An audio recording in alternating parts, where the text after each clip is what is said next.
Milé sestry a bratia,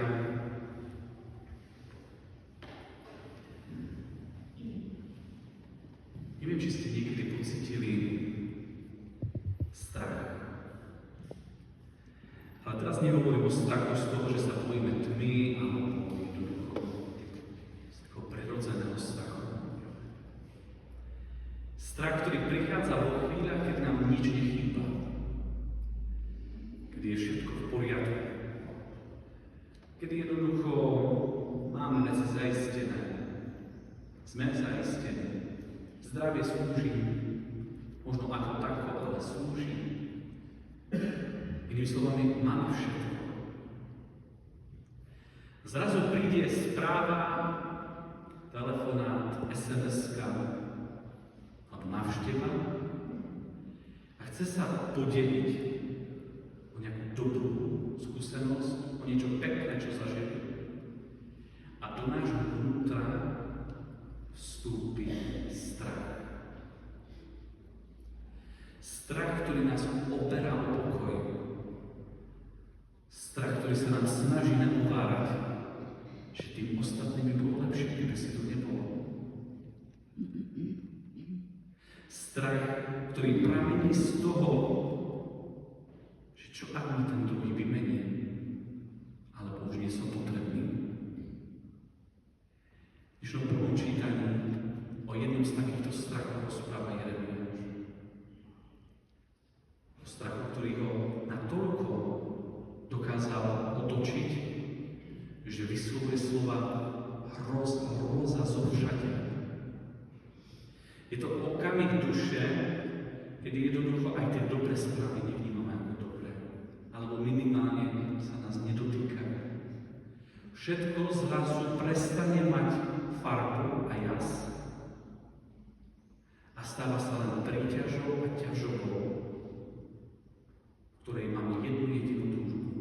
Nech už to všetko skončí. Dnešné Božie slovo nás totiž chce pozvať k odovzdanosti a dôvere. Jeremiáš pokračuje a hovorí: Pánovi som zveril svoj spor. Viete, milé sestry a bratia, jednou z najťažších prozieb, ktorú nám Kristus v modlitbe Otče náš daroval, je práve prosba: buď tvoja vôľa.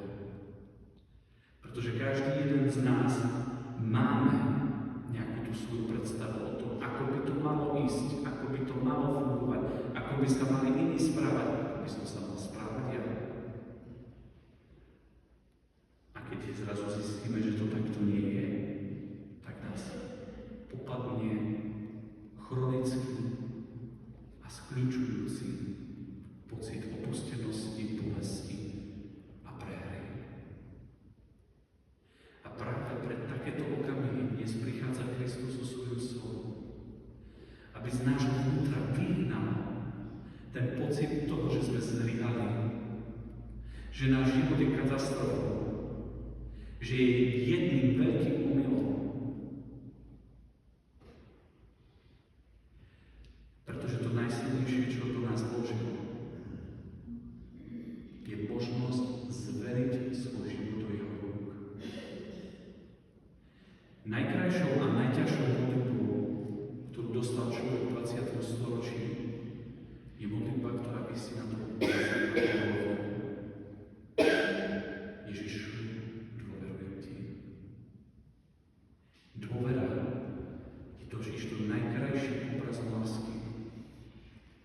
Lásky, ktorá sa nesnaží vlastniť ani držať, ale lásky, ktorá sa spolieha na toho, ktorého miluje. Všimnime si, že vo chvíľach, kedy veľakrát sa nám veci rúcajú, máme takú jednu veľkú tendenciu veci uchopiť do svojich rúk. A čím viac sa to sype, tým viac sa snažíme a tým viac v nás sa prebudza pocit frustrácie, smútku a rezignácie.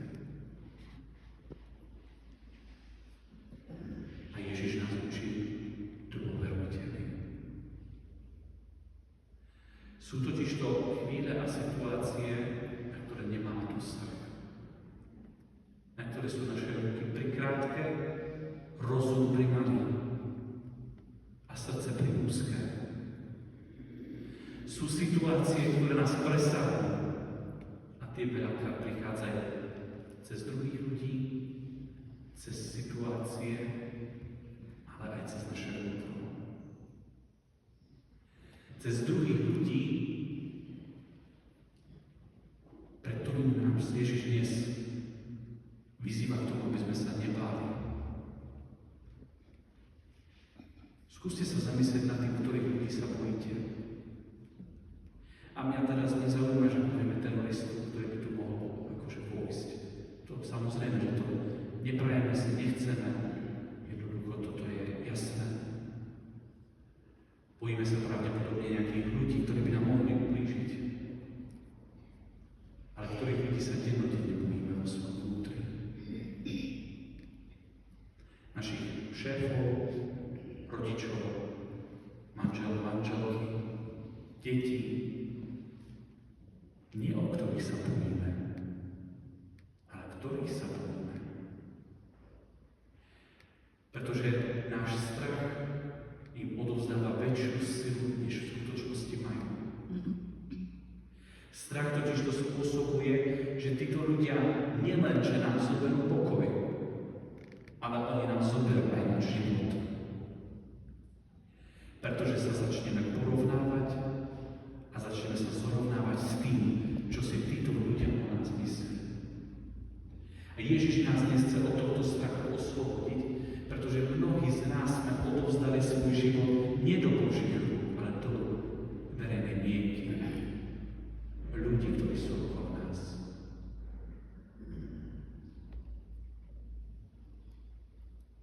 Prestaň sa báť svoje matky.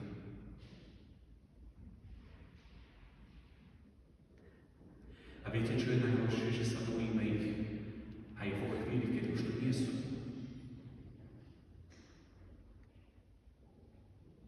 Keď nám v hlave veľakrát sa premieta film alebo zvukový záznam toho, čo nad nami vyriekla.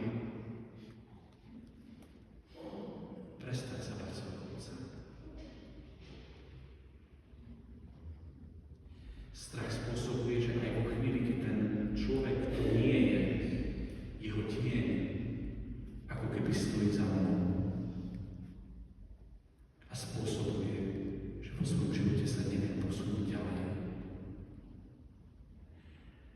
Je to forma prekliatia, ktorá nás núti uveriť v to, že my nie sme schopní prekročiť tieň tých, ktorí sa nás mocnili. Ježiš však nie so svojím mocom tento tieň chce z nášho vnútra vyhnať. Dokážeme prekročiť tieň tých, ktorí nás ponižovali. Dokážeme prekročiť tieň tých, ktorí nám neverili. Dokážeme prekročiť tiene tých, ktorí nás nemilovali. A dokážeme prekročiť tiene aj tých, ktorí nás zranili. Veľakrát svoj život odovzdávame do ľudí, ktorí toho nie sú hodní. Pretože sme uvedli, že nám niečo zoberú. A zabudli sme, alebo nám možno niekto nepovedal, alebo si to možno neuvedomujeme, že nám už to zobrali. Už nám to zobrali. Nie kvôli tomu, že na to majú právo, ale kvôli tomu, že sme svojím strachom im dovolili pripútať sa k nim a uveriť, že my nedokážeme urobiť pohyb, krok a rozhodnutie bez toho, že by neprišiel trest. Milé sestry a bratia, Pán Ježiš nás dnes pozýva k tomu, aby sme v tejto Eucharistii odovzdali ľudí, ktorých sa bojíme. Aby sme si strážili svoje hranice, je to pravda.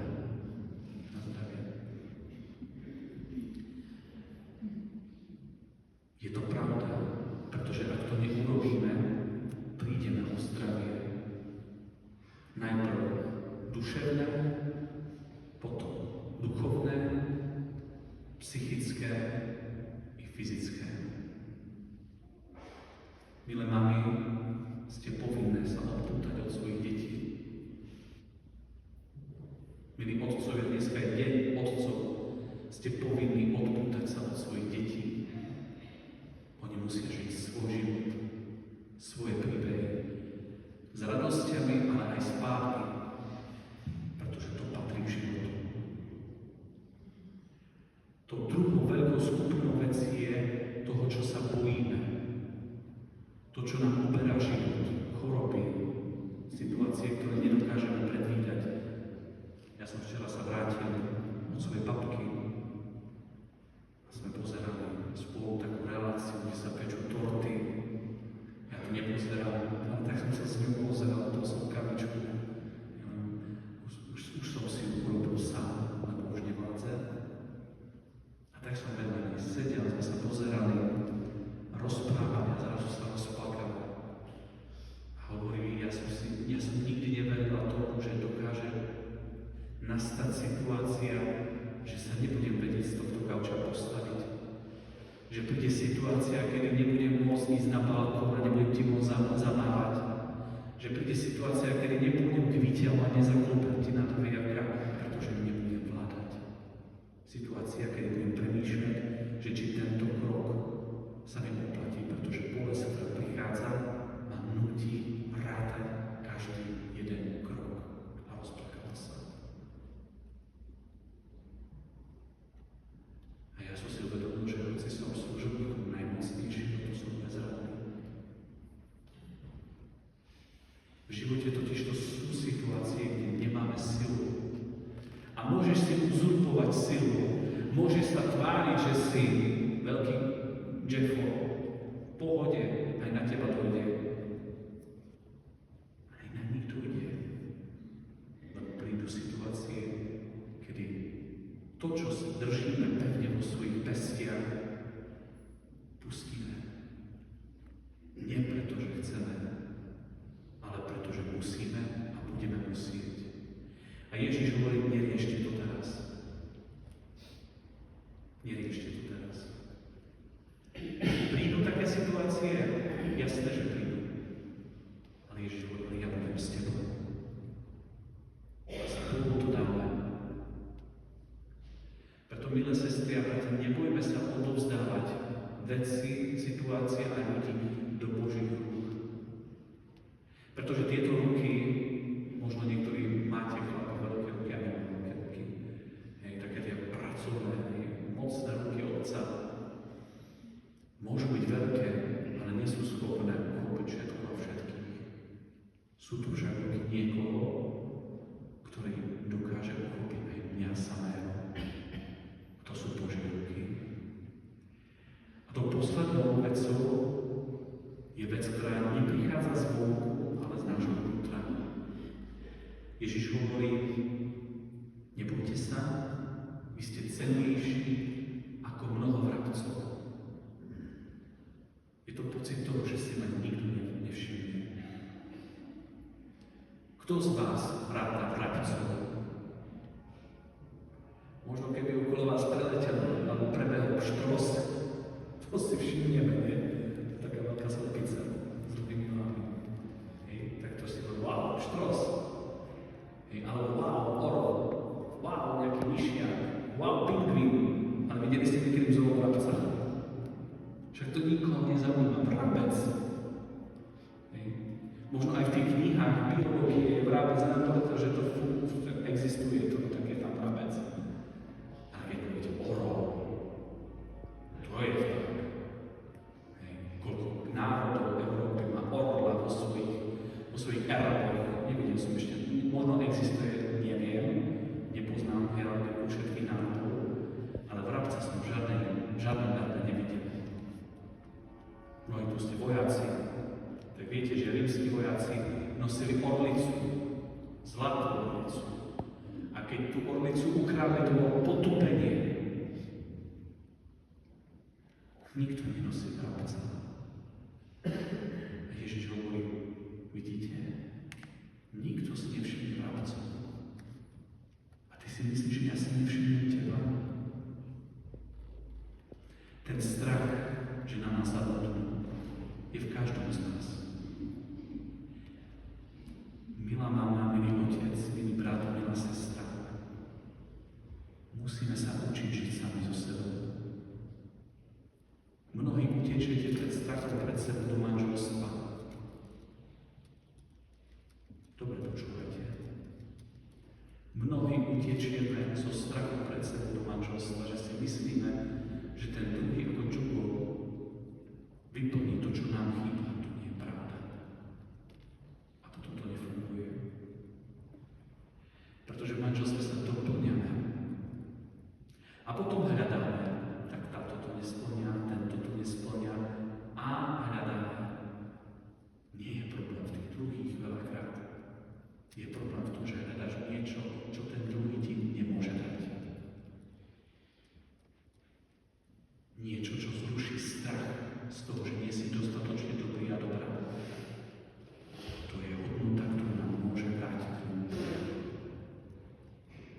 A túto hodnotu nám dnes chce Kristus vrátiť.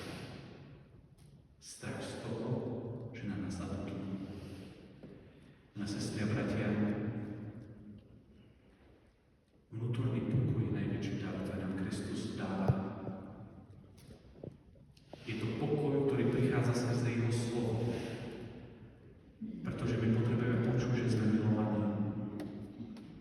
Je to uistenie neboj sa, ktoré nám hovorí skrze svoje sväté slovo, ktoré počas počúvame a môžeme si ho čítať od rána do večera, na mobile, knihe, kdekoľvek. Ale je to aj objatie, ktoré nám dáva v Eucharistii. Objatie, ktoré ti dokonca ani tvoj syn, ani tvoja dcéra, ani tvoj otec, ani tvoja mama, ani tvoj manžel, ani tvoja manželka, pán kaplan nemôžu dať. Pretože všetky tieto objatia prichádzajú zvonka. Boh nás chce objať znútra. Eucharistia je objatie nášho vnútra. Je budovanie nášho vnútra. Prečo? Aby si sa stal darom pre toho druhého.